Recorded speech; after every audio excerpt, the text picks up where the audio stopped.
Hello everyone, and welcome to Commander Keen Part 7, The Keys of Krodacia. This is not an official id release. This is the first game in a fan-made trilogy, which is to say it is a mod of Commander Keen Part 4, Secret of the Oracle. And when I say mod, I really mean very elaborate palette swap, because there's nothing really new about this game other than the musical compositions, which are entirely original and mostly pretty well done actually. But pretty much every element in this game has some kind of analog to something in Commander Keen 4, so nothing is really new about this game so much as radically altered. Like storyline, maps, enemies, everything is made over, but it's generally more or less taken from that Commander Keen 4 cloth, and I'm going to be showing those things off as we go along, and kind of just for education's sake. But we're going to start in on a new game here on normal difficulty. I shudder to think what the hard difficulty is like, because even on normal mode, there are some very, shall we say, Kaizo-esque moments. And I am going to be sometimes cheesing my way around those, because this game comes built in with a save feature. That's not something that the people who made the mod added. That's part of the original Commander Keen trilogy. And I'm not going to apologize for my use of that up front, because that's something that the people who made the game originally put in there. They meant for it to be used, and I'm going to use it often, especially when making my way blind into areas where I can't see what's going on. They put it in there, they meant for it to be used, so I'm going to be saving and loading. Some levels more than others, some levels are easier than others, but I am going to be using that somewhat extensively, so I apologize if the save scumming gets kind of disgusting in excess at times. But we're going to start in on the normal game. This first level that we play shouldn't be too bad. And we are here on the planet Krodacia with the blue trees and the purple grass and the funky everything pretty much. As always, you got your trusty bean with bacon mega rocket, and just like in most Commander Keen games, in 4 you could do this I think, but you can just duck. Like if you go into your rocket, like, you know, air quotes, into your rocket, and hold down and press the jump button, you can duck in and get a few goodies. There we go. There's about 2,400 points worth of goodies in there. Make our way out of there, and that's pretty much all you can do there. This isn't a level per se. You can just kind of visit your ship and get points and trinkets and whatnot. Now let's move on to an actual level. The Blue Forest. And later on, once we get out into the map, it's kind of hard to tell which level corresponds to which, but it's pretty easy to tell if you've played Commander Keen 4 that this is the equivalent of the Border Village level. Just an easy level that you can blow through and explore. And we could just go right over the top of this level if we wanted and beat it in about 20 seconds, but we're going to take our time to explore, and that's not what I wanted to do. The controls in this game sometimes are kind of funky, because for some reason the options won't let me use space to fire the gun. I can't fire the neural stunner, that little green gun up in the top with the ammo readout. I can't fire it with the space key. I'm going to go over the controls real quick. Left and right move you left and right, obviously. You can hold up and look up, or you can hold down and look down. That's very useful for looking into areas that you aren't able to see, because there are often enemies in areas you can't see, and it's not a good idea to go running into places blind. Control key jumps, and the Alt key breaks out your pogo stick, and if you have the pogo stick out with the Alt key, you don't have to hold Alt to have the pogo stick out, you just have to press it. Press Alt, and you'll jump up and down, and if you hold the Control key while you are pogo sticking, you'll get an even higher jump. And you can even do a really high jump from a standing or running position if you kind of... Okay, I didn't do it there. That's more like it. If you kind of press Alt Control, but that's kind of hard to pull off, because I also have to shoot my gun by pressing Control and Alt at the same time, because for some reason this game isn't enabling spacebar capacity. And when I shoot my gun, I kind of press Alt and then Control, because I can stand on the ground and shoot my gun that way. Because if I'll show you in a minute what I mean, the difference between pressing Alt Control and Control Alt. And thank you, Mr. Patsy, for putting that seal trap right there. Obviously, if you played Commander Keen 4, you'll see that these little purple one-eyed dudes are the equivalent of the slugs that left acidic poop that killed you. But instead of poop, these guys just lay steel traps down. And I'm going to shoot this guy. I kind of press Alt and Control. Whoa, that's not what I wanted to do. I actually wanted to shoot my gun. I rarely get out the pogo stick when I mean to shoot the gun. But I'm going to shoot this guy by pressing Alt Control.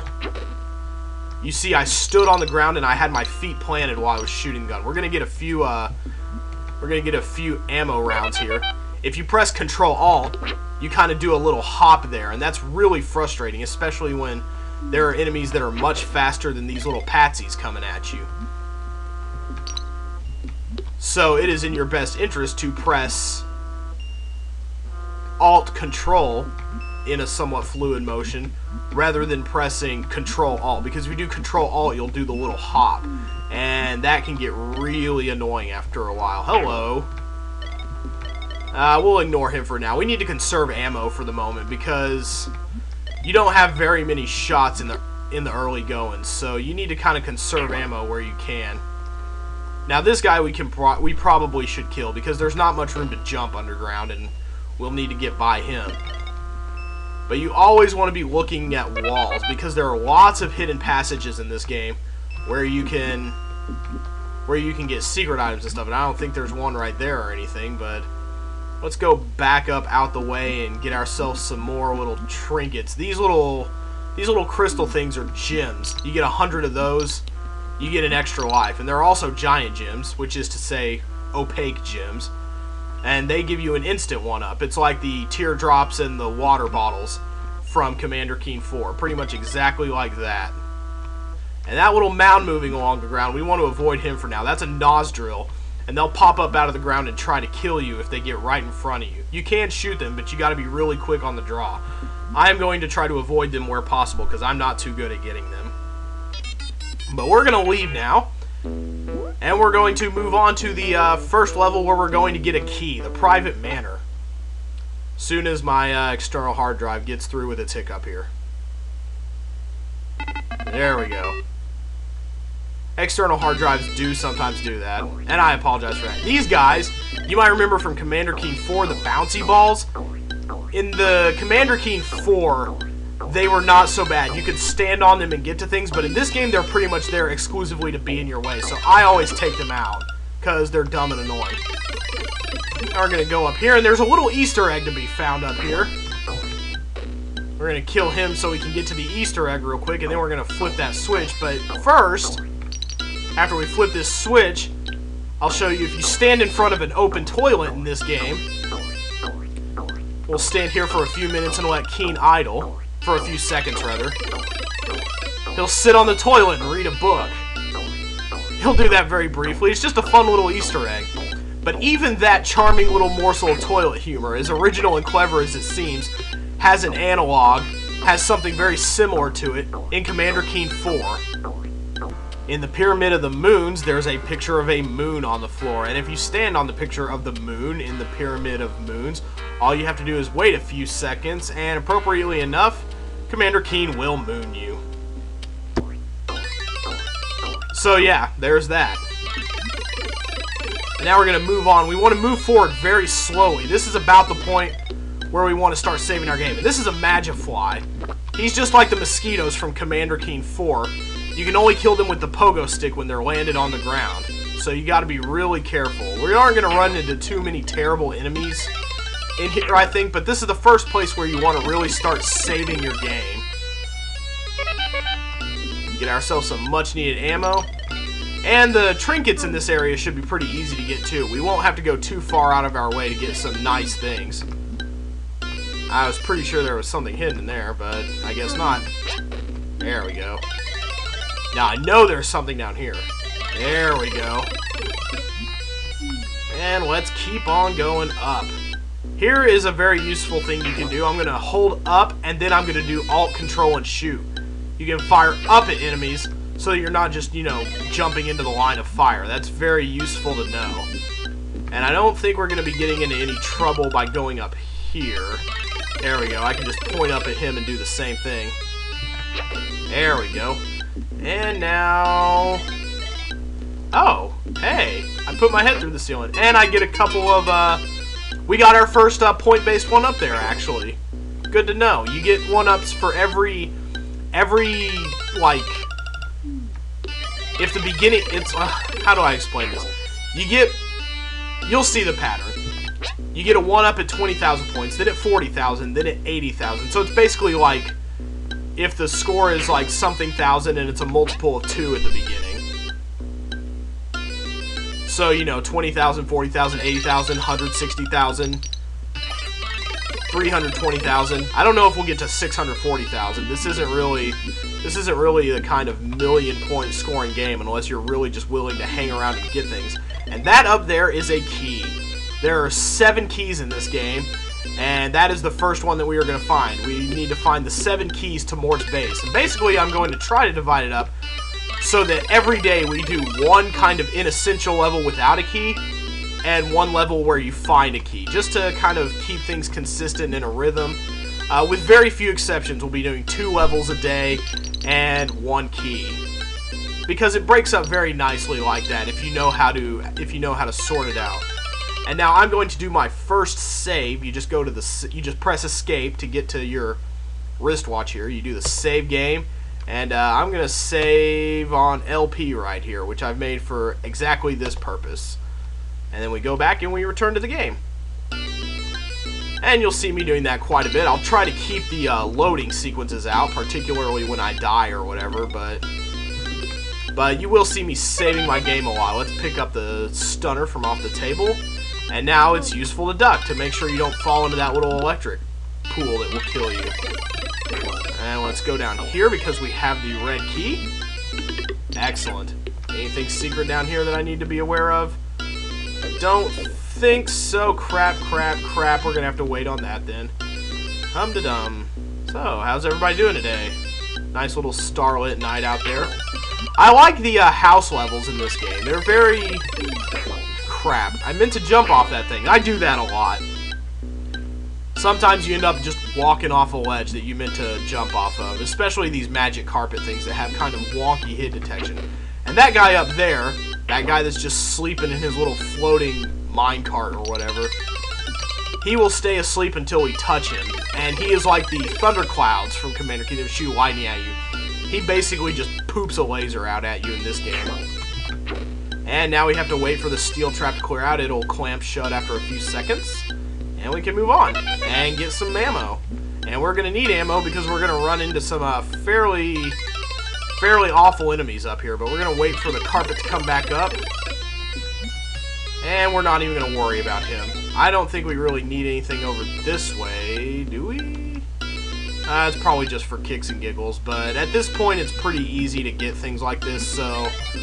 Why not? Whoa, hello. Was that a place I could go into? Yes, it was. For 1,000, so that's a sugar cube. Sugar cubes are this game's favorite red herring. Oh, crap. A lot of times you'll find a place, like, you'll see something that you think is worth going after, but it's basically just a dead end with sugar cubes, and you'll end up, like, in a death trap with it being really hard to get back. So, anytime you see sugar cubes, you should probably distrust the general direction that the game is trying to get you to go in there. And we got our 40,000 point 1-up. You get 1-ups for points fairly easily in the early goings, but once we start racking up a score, it's a little bit tougher. Now, I'm gonna... crap. Oh, well, now he's awake, so that's wonderful, and he's gonna try to shit out a laser at us. So I should probably save right here, just in case I die by his hand, and return to the game. See, there he goes, right there. Now I'm going to have to wait for the carpet to come back up. Whoa! Good lord. Didn't think he'd get me on the edge right there. Alright. Yep, see, there we go. There we go. Alright, let's try this again.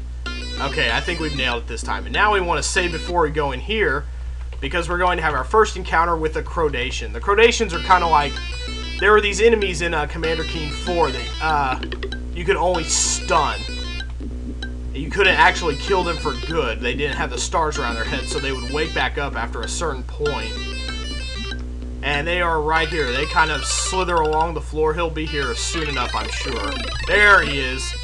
We're just going to have to shoot him and get by him and hope he doesn't wake up. We don't have much time to collect trinkets, although they are pretty much something I'm totally weak for. And I knew to go in the wall there, and now I'm trapped by the guys. So if you try to get everything, you'll probably get trapped by the Krodacian. So now I have to save again and make my way out, hopefully safely. There we go. No! I didn't want to do that. There's stuff in there. Hold on, hold on, hold on. There's stuff in there to be gotten. That was awful. That didn't even let me get anything. Okay, yeah. Now let's go back and actually maybe, hopefully stand a chance of getting some of the nice stuff in there that the game totally boned me on. Oh. Nah. Oh, you can kind of see me flashing the... Oh, crap. Alright. Let's see, now we have to be a little more patient. No! Go away, Krodacian. Okay, obviously I'm going to have to do this the really hard way. I'm just going to have to run around for a while, tangle with this Krodacian, and hope that the guy is out of the way of the door by the time I get in there. Because there's stuff to show off, and there's really useful stuff to get in that room, including a 1-up. I do not understand this at all. This is just a bone job of epic proportions. Okay, finally the damn thing moved, and I can get around it now. First of all, they often put hamburgers in hard-to-reach places, but fortunately we can jump over this guy fairly easily. Hopefully he won't, like, fake out and stop or anything. And there's a hidden passage up here, where we get that instant 1-up. Now we can get the key and leave. Now I am happy with getting that first key. That generally doesn't happen. You generally don't enter a room to get a key like that, so that one's a little unusual, actually. And one thing I like about this game is that the people who wrote the dialogue pretty much got rid of Commander Keen's early 90s totally gnarly, like, radical Oracle dude mannerisms. He basically just says things that any normal person would say now, and I think the game is better for it. So now it's back to Planet Krodacia, and we're going to stop there for today. Tomorrow we are going to move on to the forest tunnels, which we have to play in order to move on. So we're going to save our progress and call it a day. I'll see y'all at the forest tunnels tomorrow.